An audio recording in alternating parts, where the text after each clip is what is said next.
بسم الله الرحمن الرحيم. زيزو، ايه حكايه زيزو؟ حد يقول لي ما انت امبارح قلت لنا ايه الموضوع وايه القصه وشفناك وانت في الاخر كده خايف وانت عمال تقول اتوقع ان زيزو لعيب ذكي ولن ينتقل للنادي الاهلي. اقول لك بص، انا قلقان زيزو يروح الاهلي. طبعا قلقان زيزو يروح. في ايه يا جماعه؟ في ايه يا جماعه الخير؟ مالكم؟ طبيعي. هل زيزو لو راح الاهلي هزعل؟ هزعل. طب هل هزعل نفس زعلي لما امام مشي؟ هقول لك لا. امام تسبب في حته كده، جاب لي بلاده. يعني ايه جاب لي بلاده؟ هقول لك.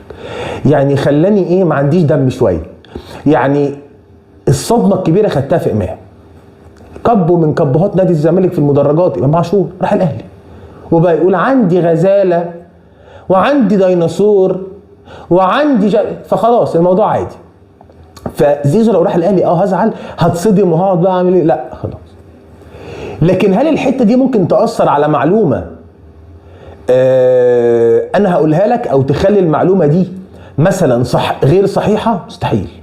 تعال بس احكي لك حاجه مهمه جدا واقول لك ان كل الاخبار اللي طلعت الفتره الاخيره عن ان في خناقه حصلت بين زيزو وبين والد زيزو وفي نادي الزمالك والناس طردوه، كل الكلام ده ما حصلش. بل ان مفيش اجتماع اصلا حصل بين مسؤولي الزمالك وزيزو. ان دلوقتي الاهلي لا يفاوض زيزو. كل الكلام اللي منتشر عن انتقال زيزو للنادي الاهلي هو كلام اشخاص اهلاويه تقال، ناس بتقترح على مجلس الاداره ان الاهلي يضم زيزو. كابتن محمود الخطيب رفض رفضا قاطعا الدخول مع احمد سيد زيزو في اي مفاوضات طالما انه على قوه نادي الزمالك، احتراما للزمالك وجماهيره واحتراما للاجواء الرياضيه وما اعرفش ايه. هو زيزو راح الاهلي؟ هقول لك كلمتين ابرك من 10 وعايزهم يوصلوا لكل جماهير الكوره في مصر عشان فيهم الخلاصه. من الاخر كده، مفيش لاعب في مصر هيجيله النادي الاهلي وهيرفضه. انا بقولها لك بس عشان مفيش حد تاني يضحك عليك. كل اللعيبه اللي جالهم الاهلي والزمالك كان النادي الاهلي عندهم الاختيار رقم 1 والزمالك عندهم الاختيار رقم 2. وشيل من كده كتير بقى، من امام عاشور لجده للكابتن الزمالك نفسه شيكابالا اللي مضى في النادي الاهلي وهو موجود ورايح نادي الزمالك، وعمرنا ما شفنا الحاله دي في النادي الاهلي. طب افهم من كده ايه؟ يعني ايه اي لاعب بيروح الاهلي وما بيروحش الزمالك؟ اقول لك لان مفيش اي بني ادم هيجيله وظيفه فيها استقرار مالي واداري وهيروح لوظيفه تانيه ما فيهاش اي استقرار، مش عارف الشهر الجاي هيقبض ولا لا، واخرته هيروح يعمل قضايا في الفيفا. هو ده الواقع. طب ده معناته ايه؟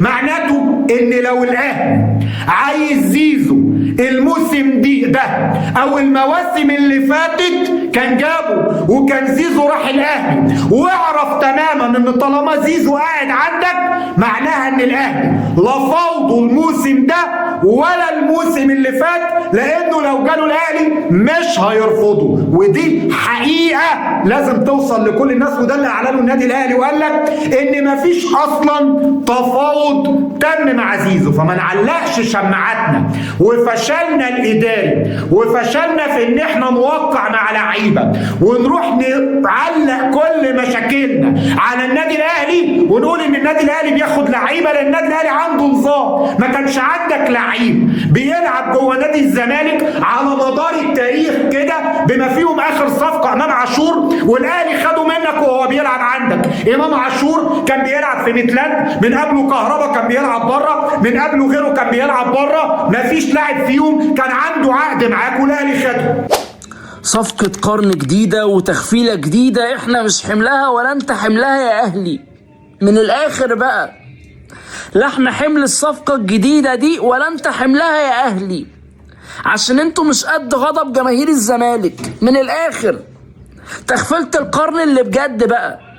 احنا كنا قلنا بعد تخفيلة القرن بتاعت امام عاشور خلصت كده خلاص الصفقات، انما تخفيلتين قضيتين في الراس توجع. تغفلتين قرن او صفقتين قرن توجع. ايه يا عم راموس مالك؟ زيزو اهلاوي يا سيدي. قعدت احذركم قعدت انبهكوا زيزو هيتخطف مننا زي امام عاشور، وهو حصل والمصدر موقع اجنبي ولا مصري ولا عربي، اشهر موقع انتقالات لاعبين في العالم. زيزو هيبقى اهلاوي. عارف لو لقيت واحد اهلاوي بعد ما زيزو يلبس تيشيرت الاهلي بيشكر في زيزو ولا بيقول زيزو ده لعيب جامد، ولو ما قلتوش عليه بالونه حتى لما يلعب عندكم ما تزعلوش مني بقى، عشان دي هتبقى تغفلة القرن. انا لحد دلوقتي مش قادر اتخطى امام عاشور. طب على الاقل امام عاشور لما مشي من الزمالك راح على الدنمارك، بعد كده رجع على الاهلي. كهربا راح على البرتغال، بعد كده رجع على الاهلي. انما من الاهلي، من الزمالك للاهلي كده على طول. فين ايام الكبارة يا جدعان؟ ادونا كوبري يا عم يمهد الدنيا، مش كده خبط لزق كده صعبة فيه مش هنقدر نتحمل. هو انتوا غاويين ان احنا نسيب لكم الدوري ونمشي؟ غاويين ان احنا نسيب لكم الكرة المصرية كلها ونمشي؟ نبطل تشجيع، نقفل النادي؟ طيب واحنا اتغفلنا كتير قوي يا جدعان، مش كفاية؟ احنا من ايام مؤمن زكريا وياسر ابراهيم وصبري رحيل وعد واحمد الشيخ، كل دي لعيبة بنتغفل فيها، مرورا بكهربا، حتى القندوسي كان جاي لنا المفروض فيها يا جدعان. مش كده يا اخوانا؟ بالراحه علينا شويه. مش هنستحمل يا جماعه زيزو، احنا مش هنستحمل نشوف زيزو بتيشيرت الاهلي، مش هنقدر. انا مش عارف الصدمه دي هتبقى عامله ازاي. انا لحد دلوقتي لما بيصادفني صوره لامام عاشور بتيشيرت الزمالك ولا ماتش وامام عاشور في الزمالك، عشان قناه الزمالك دي بتعرض حاجات غريبه، الواحد بيتحسر. ده امام عندنا واكل الدنيا والدفاع والهجوم ونص الملعب، وبيسجل وبيهدف وبيمسك التيشيرت وبيروح للجماهير وبيغني معاهم وفيديوهات وستوريهات، زملكاوي. لما راح الاهلي كانت صدمه، اكبر صدمه في انتقال اللاعبين. فبعد كده امام عاشور يروح الاهلي، الواحد مش مستوعب لحد دلوقتي، وحافظ الاغاني وبيسجل وبيهدف ويتألق ورفع ال12. ونبدا باول موضوع معانا اللي الدنيا قايمه مش قاعده عليه، والسوشيال ميديا والميديا كلها مقلوبه. ايه؟ زيزو رايح الاهلي. ثانيه بس، ايه الدماغ دي؟ لازم نبق شاي. هو النادي الاهلي مستعجل ليه؟ فاهم؟ عايزين تقفلوا النادي بدري ليه؟ طب ما بعد 6 شهور مثلا تروحوا كاس العالم تاخدوا القرشينات تيجي تشتروا نادي الزمالك. عايزين تقلبوها قهوه بلدي من دلوقتي. يعني ايه الاهلي بيتفاوض مع زيزو واشتراه ووقع؟ يعني ايه؟ المهم الحقيقه خفاجه في الموضوع ده. الحقيقه ان كابتن احمد سليمان طلع بتصريح قال يعني ان زيزو خلاص يعني شبه وقع، يعني ايه، خلص كل حاجه بنسبه 88%. ايوه داخل هندسه، يعني ايه 88%؟ مش فاهم يعني. جمعت 88 مليون فاضل له 12 مليون. المهم خفاجه الكلام ده حقيقي. زيزو راح النادي الاهلي، والخناقه اللي حصلت والد زيزو امبارح كمان كان بيقول لك والد زيزو وزيزو طلعوا علقه في النادي الزمالك. شويه اخبار مكتوبه على الميديا، في ناس مروشه وبتتكلم عليه. الكلام ده حقيقي ولا لا يا خفاجه؟ جيب لي النهي. انت عارف هنا بصحاب ما بقولكش الحقيقه وبنكون متاكدين منها اما بنسال واحد واثنين. ده المهم زيزو رايح النادي الاهلي. لا لحد اللحظه دي يا بصحاب ما حصلش اي تواصل من النادي الاهلي خلال وكيله اللي هو والد زيزو، يعني ما حصلش اي كلام. زيزو جدد لنادي الزمالك يا خفاجه، ما حصلش الكلام ده. فزيزو هيجدد لنادي الزمالك ما اعرفش. زيزو رايح النادي الاهلي ما اعرفش. انا بقول لك لحد اللحظه ديت ما فيش اي جديد، ولا رايح النادي الاهلي ولا جدد لنادي الزمالك. كل اللي هيحصل الفتره اللي جايه زي ما قلت لك في جلسه، عشان في ناس طلعت قالت ان والد زيزو كان موجود في نادي الزمالك امبارح وحصل خناقه ورزعوا زيزو علقه وزيزو نط من على السور، شويه كلام كده. انا بالصحاب طلع اصلا والد زيزو ما جاش نادي الزمالك اصلا بقاله اكتر من داخل في اسبوعين يعني بقاله فتره ما بيجيش نادي الزمالك. لسه ما تحددش جلسه، بس قلت لك قريب بكره بعده لسه ما حددوش الجلسه مع والد زيزو ان هم يخلصوا كل حاجه. المهم يعني يا ابو الصحاب زيزو لسه ما جددش نادي الزمالك، وزيزو ما خلصش في النادي الاهلي ولا وقع لنادي الاهلي، علشان الاهلي ما اتكلمش اصلا على زيزو خالص. النادي الاهلي عارف كويس ان زيزو خطوته اللي جايه ان هو يعني ايه بكل بساطه عايز فلوس، فالاهلي مش هيرضخ يعني حقه حقه الاهلي يتفاوض مع زيزو في يناير، هيكون اي حد يتفاوض معاه، بس الاهلي ما بيرضخش لطلبات حد، الاهلي عنده سقف، فزيزو اللي ينزل للنادي الاهلي ويرضخ لطلباته. هل زيزو الفتره دي بيبص ان هو يروح النادي الاهلي ويعني ويخسر جمهور الزمالك والكلام ده؟ لا، زيزو باصص للفلوس، فلو اتراضى في الزمالك هيكمل في نادي الزمالك، ما اتراضاش في الزمالك هيروح ياخد هبشه بره، وعلى حسب بقى بعد الهبشه اللي هيهبشها من بره يعني كل واحد ورزقه، على حسب هيرجع بقى الزمالك ويقول لك ان يملكاوي من دغني، ولا هيروح النادي الاهلي ويعمل لك كده. طيب هنيجي لنقطة زيزو وبعد كده نخش الموضوع أنقح وأنقح وأنقح، وهو زيزو بعد الأخبار امبارح قالت لك إن في اجتماع بين زيزو ومجلس إدارة نادي الزمالك.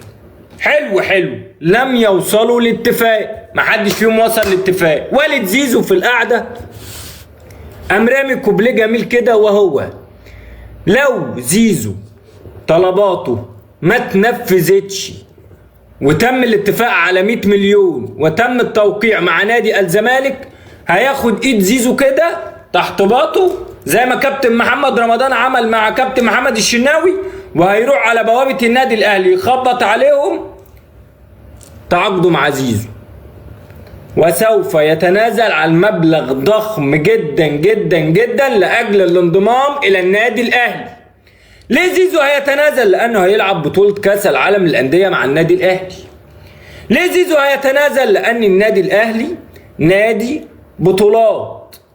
ليه زيزو هيتنازل؟ لان مستحقاته هيقبضها بشكل رسمي فهمي نظمي وبشكل منتظم.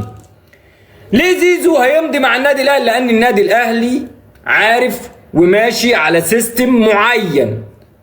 زيزو لاعب محترف، وهو قالها لك قبل كده، قال لك انا هضحي من اجل نادي الزمالك، هيضحي علشان نادي الزمالك فهيمدله ب100 مليون. طيب سؤال بيطرح بلا علشان موضوع زيزو ده، يعني انا من وجهة نظري الشخصية بوخ. بعض الناس تقول لك ما يجددوا له بالمبالغ اللي هو عايزها. يعني ايه يجدد له بالمبلغ اللي هو عايزه؟ النادي الاهلي لازم نتعلم منه الحتة دي، لازم نتعلم من النادي الاهلي، لان النادي الاهلي هو شايف الدنيا رايحه فين وجايه منين. فبالتالي في لاعب في النادي الاهلي بيقبض 100 مليون جنيه ما بنشوفهاش. النادي الاهلي عنده سقف تعاقدات ولا بيزيد عنه ولا بيقل عنه. الفئه الاولى، الفئه الثانيه، الفئه الثالثه. اتخن لاعب ممكن تلاقيه بياخد في النادي الاهلي 20 مليون 25 مليون 290 مليون جنيه عشان الباشا يرضى يكمل معانا في نادي الزمالك. 290 مليون جنيه علشان البي اللي نادي الزمالك يعني هو اللي عمل اسمه وهو اللي عمل تاريخه ال4 ولا 5 سنين يرضى يكمل معانا. 290 مليون جنيه علشان البي يتنازل ويتعاطف ويتسامح ويرضى يكمل معانا 3 مواسم. 50 مليون جنيه مكافأة تعاقد عشان البي يمضي. 80 مليون جنيه في الموسم علشان الباشا يبقى مبسوط وهو بيلعب مع لعيبه زمايله ما بيقبضوش اصلا الراتب بتاعهم، وفي لعيبه بقالهم يجي 11 شهر ما قبضوش، ولعيبه تانية الراتب بتاعها اقل من 1,000,000 جنيه، عشان الباشا يرضى انه ما يسيبناش ويمشي يروح نادي سعودي او نادي خليجي او حتى الاهلي ولا بيراميدز. ده اللي انا كنت بقوله من شهور عديدة، بس محدش بيسمع غير لما تحصل بقى الكارثة. يبدأ يقول لك ده كان في واحد اسمه عمرو عنده قناة اسمها صاحب الكورة، قعد من شهور يقول يا جماعة السيناريو رايح في اتجاهين. اول اتجاه ان زيزو مش هيرضى يجدد للزمالك وهيروح لغاية ما يبقى هيقعد يمطوح الزمالك يمين وشمال ومش هيرضى يجدد غير بالفلوس اللي هو عايزها، ويروح لغاية ما يبقى فري فيضغط عليهم ان هو يوقع على نادي تاني ولا اقعد بشروطي ولا الكلام ده كله. والسيناريو التاني وهو الاضعف ان ادارة الزمالك هتبيع زيزو زيزو وتاخد فلوس كتيره. وحتى ساعتها قلت يا جماعه السيناريو ده لا يتعدى ال 10 ولا 20%، مش فاكر قلت ايه اصلا بالظبط يعني. انا الكلام ده من شهور، وقعدت اعد معاكم عداد تنازلي اقول لكم فاضل سنه، مش عارف فاضل 8 شهور، فاضل 5 شهور، فاضل 3 شهور، شهرين، شهر، اسبوعين، اسبوع، فاضل كام يوم يا شبابنا بقى؟ الفاضل كده 28، فاضل كده 3 ايام وزيزو يعني يبقى فري.